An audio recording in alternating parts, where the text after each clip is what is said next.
There we go.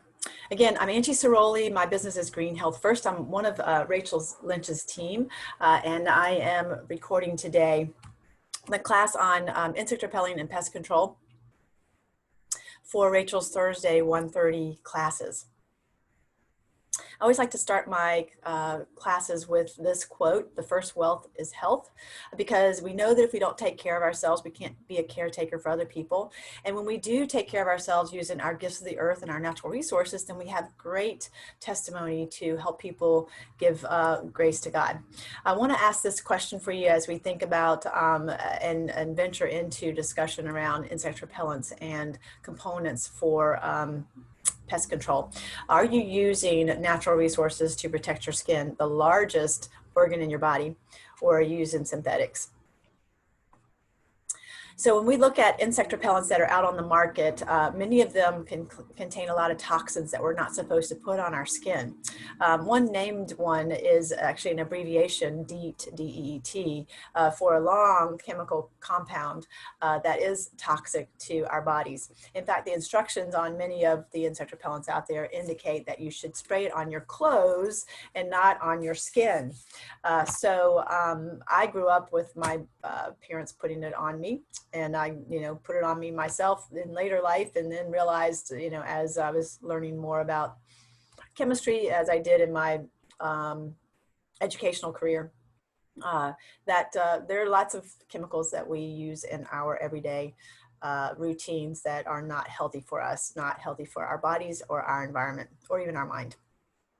So I'd like for you to think about things differently.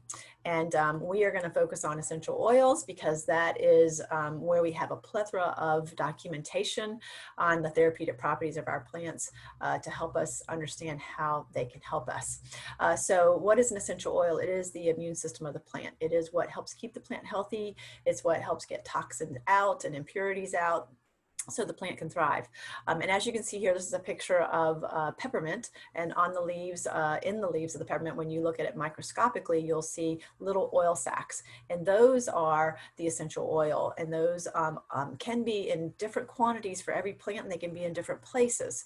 So for many of our herbs and spices, the the essential oil is going to be in those leaves and the stems. For our fruits, it's in the rind. For flowers, it's in the petals. For resins of the tree, that's where it is. For trees, it's in the resin. We also have roots that carry the essential oil, roots like vetiver and ginger. And the essential oil is 50 to 70 times more powerful when you get a drop of essential oil than a particular serving of the plant itself. So each of these oil sacs don't even make up a drop because they are, when you get a drop of 100% plant-derived oil, you are going to see that it is much more powerful than that serving. So I did some research, and I found there are some guidelines that are out there for why some of us are more of a smorgasbord for insects like mosquitoes than other people. And these factors all come into play. So the first one listed blood type. The one that is most attractive to our mosquitoes and other insects is the O type. Following that is your A and then your B. And AB blood type is probably in there somewhere between A and B. But because of the secretions that we put off based on our blood type, that's what attracts those mosquitoes. We also have to watch what we eat. If we are addicted to sugar, that is something that definitely attracts mosquitoes and some other types of foods as well. It's important that we try to wear lighter clothing when we're at dusk or in the morning, when mosquitoes are most active or other insects, because dark clothing attracts them, dark black, red, or green. We also have our sweat and the heat that our bodies put off, which attracts insects, especially the sweat, which contains ammonia and lactic acid. That is something that insects can smell. When we breathe or exhale, the carbon dioxide gas is another signature that many of our insects look for finding sources that they can feed on, like our bodies.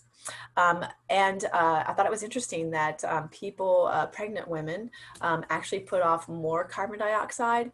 And of course, they have more heat coming from their area of their belly because they've got two sources, or maybe more, of heat in that area that's needing to be dissipated. So, that's something to just be aware of. Use a lot of natural insect repellent in those areas if you want to keep clear of the mosquitoes.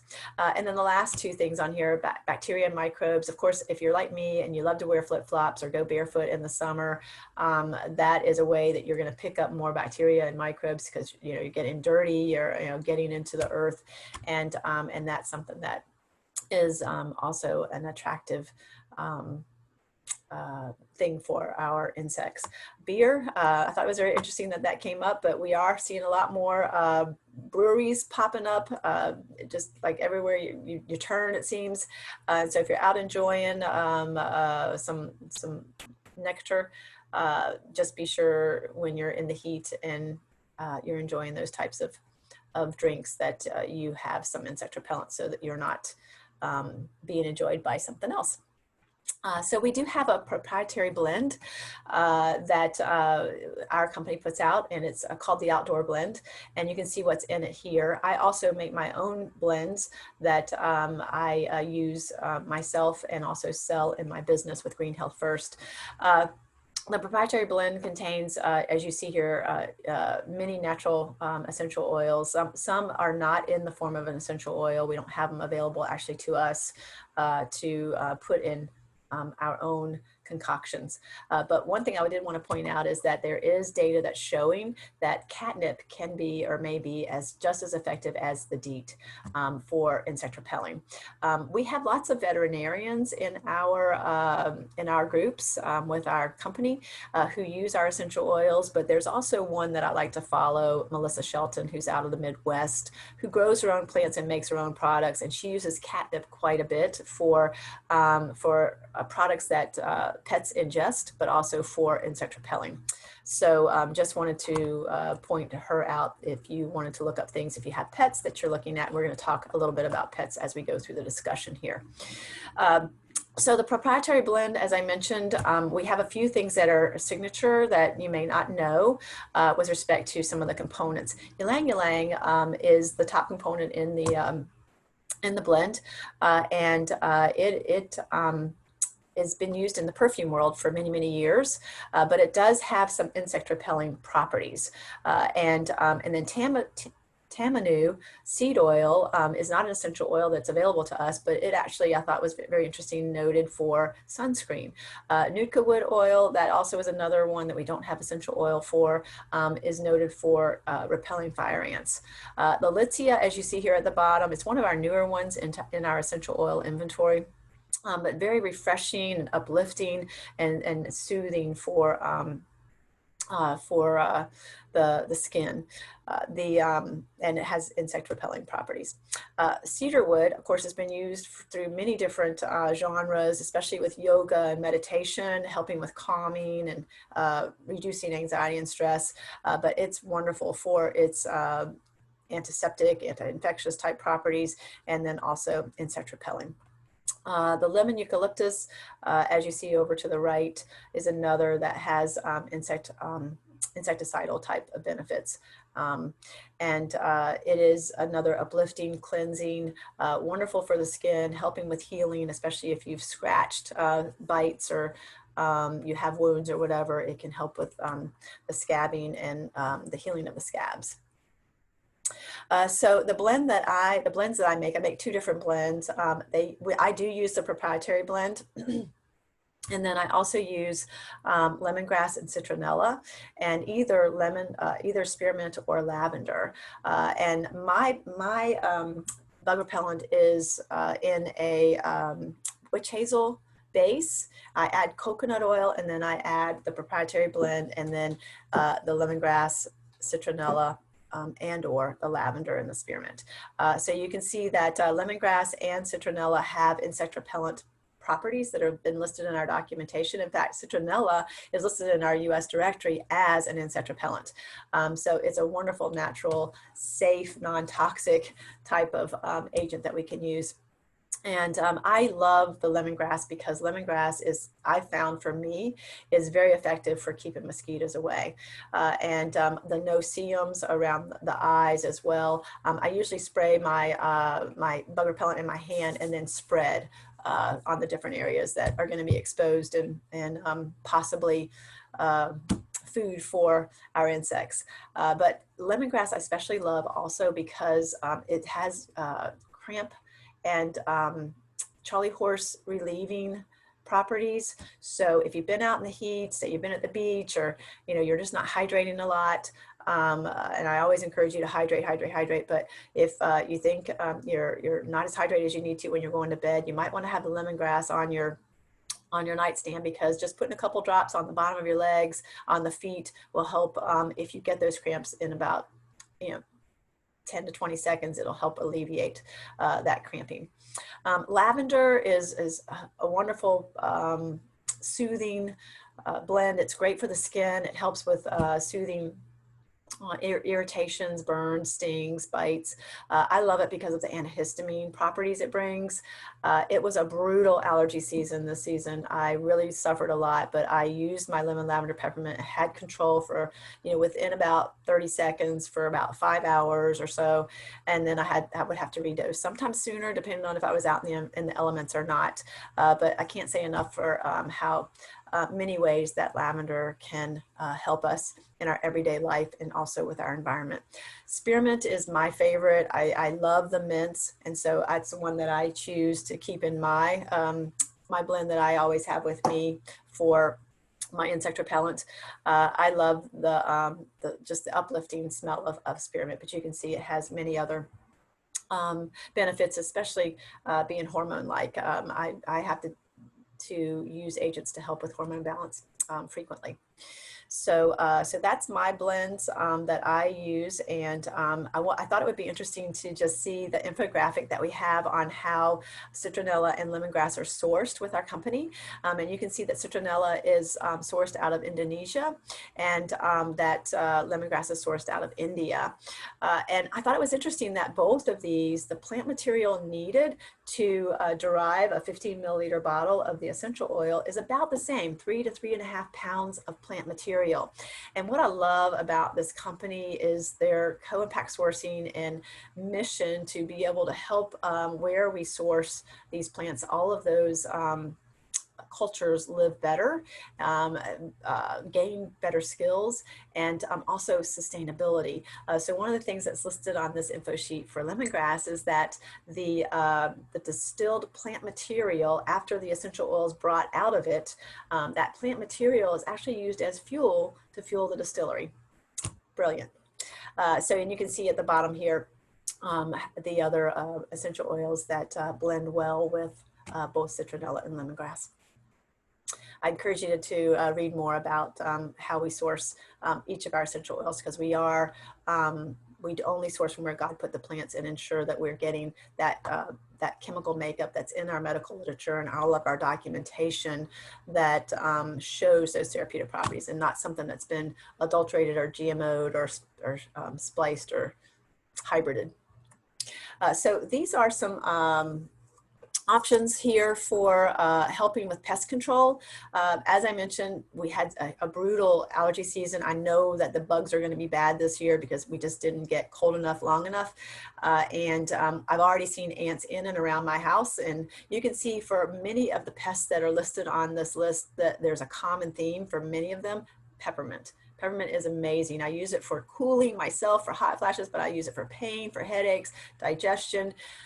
But it's wonderful for keeping bugs out of our living environment. So I know a lot of people who take peppermint and put it on cotton balls and stick it in strategic places like windowsills or in the food pantry to keep ants out of the area. And you can do that certainly outside too, when you're like having a picnic, on the porch or in the grass or whatever. I like actually soaking a towel in my peppermint water and putting that around my neck, but it's also something you can put around you to keep the bugs away from you when you're out you know, enjoy in time in the environment. For our pets, you see we have on here fleas and ticks listed. And of course we can have exposure ourselves to those, but generally our pets are ones we worry more about with those. And there are some very simple things that we can do. And I definitely recommend using a mixture of things. I did forget to mention Arborvitae is in our proprietary blend, and Arborvitae is a tree out of Canada that is made up of a chemical recipe that God put together that no insect eats. So that is the one tree around the world that we don't see decay from insects. And so it's wonderful for keeping insects away from us. So it's a wonderful add-in for our insect repelling. And you can see there it is listed for both your fleas and ticks for our four-legged friends for sure. We also have a commonality with some of the lavender listed and Siberian fir for several of the issues that we have with plants like the aphids, the slugs, and the snails. Siberian fir is wonderful for pain and inflammation and arthritis also for us. And one last thing I want to bring to your attention is the dust mite recipe. This is a picture that I just added in before our session today. And you can see that it is a combination in witch hazel and water of eucalyptus, lemon, lavender, tea tree, and peppermint. And you can spray that on carpet, on mattresses, pillows, whatever, to keep the dust mites at bay and to keep them from multiplying. I did take this slide from one of our team members, Dawn Burns. She did a gardening class with us a few months ago, and then she also did one on pet wellness. And I just love this little picture that she has for other options for insects that may bug you while you're gardening or maybe pests to your plants. And one thing that I know she had put on there on her recipe is to use coconut oil in your water if you're doing a blend of sprays. And that will help keep that essential oil that is going to be the agent to repel or be insecticidal on the plant leaf longer. And I use a blend of peppermint, basil, and thyme for when I spray like around my my windowsills and my counters. If I see like stray ants trying to find, you know, a place to bring other ants, that's very effective. And I do have coconut oil in it as well. So this is a really good little reference as well. You might, I should have told you before, but you probably should screenshot, although I am recording. So hopefully you'll get the recording and be able to take notes more as well. I did have a question in the chat about wanting to know about this agents for snakes, and I don't actually have anything to offer right now, but we could do some research and put it in our GroupMe list and see if anyone has a recipe that they can share. So if we don't have our bug repellent with us and we are out in the elements and we are getting bitten or stung, we have lots of agents, a lot of them which are already in our bug repellent that can help us with soothing those bites and soothing the itching or the stings or the burning. And of course, lavender and basil are in that mix along with peppermint. Basil specifically listed for spider bites, and thyme also very, very good for bites and soothing the skin. It's especially important because it's highly antibacterial and antifungal, so it's very good for when you have an open area, like you scratched and it's starting to scab, it'll help keep that area clean and detox it. Peppermint, of course, very cooling. It's wonderful for a sting or a sunburn to cool, and then use that lavender to help soothe once you get that sting out or that burn out. Lavender especially is used a lot of times for burns, whether it's a sunburn or if you got burned like with steam or at the stove. We do have chamomile chamomile in a lot of our skincare. And of course, we have chamomile tea as something that is soothing and helping with anxiety and stress. And so chamomile is another good additive for you know, like a toner that you might make. I make my own toner and I use lavender and frankincense and a little bit of geranium. I'm not a fan of geranium and tea tree in that, along with, you see a little bit of blue, along with some yarrow palm. The last thing listed on this slide, though, that is a proprietary blend, the cleansing blend. This is something that I haven't spoken of before, but it's a great option for helping to purify, detox, and cleanse the skin and the bloodstream. This is made up of components of lemon, lime, Siberian fir, citronella, tea tree, and cilantro. And we talked a little bit about tea tree, but tea tree is a great antifungal. It's one of the strongest antifungals you have, and it is listed for helping to detoxify the blood. That is one that definitely you would want to use if you had ticks or what have you, for that poison that that's released and it really from any insect to purifies it. Or tea tree is a good option to use after the bite and cleansing. Citronella, I hadn't learned about citronella until I did the research on this, and it is something that's listed to help with bites, stings, and burns, and it's very uplifting, refreshing, and soothing. So that is the blend of the cleansing blend that can be very, very good for helping soothe our bug bites and our stings. That wraps up what I had to share today. I want to just ask all of you who have been invited by someone in our team to please talk to your person who invited you and see how you can get the products the most cost-effective way. If you set up a wholesale account, it's $35 for the enrollment. If you decide you want to enroll with one of the set enrollment kits, then that $35 is waived, but you do get a welcome packet along with it. If you decide you want to just get a couple of components to make your insect repellent, then you would pay the $35 and get your welcome packet. That gives you access for a year to all the products that we have and all education and all the learning videos that are already on and science on your website for a year. When you renew, it's $25 to renew for every year after that, and you get a free bottle of peppermint sent to you. So it's a wonderful way to be a part of a great team that helps you learn. We do these classes on Tuesdays at 6:30, Thursdays at 1:30, and then also Saturdays. And we just want you to help find good tools to help you thrive, your family thrive, and help you share so others will too. Again, I'm Angie Ceroli with Green Health First, and I'm glad to answer any questions after we finish the recording here. If you want to learn more from some of the sessions that I do, you can go to my YouTube channel. Stop sharing, and thank you so much. Be well.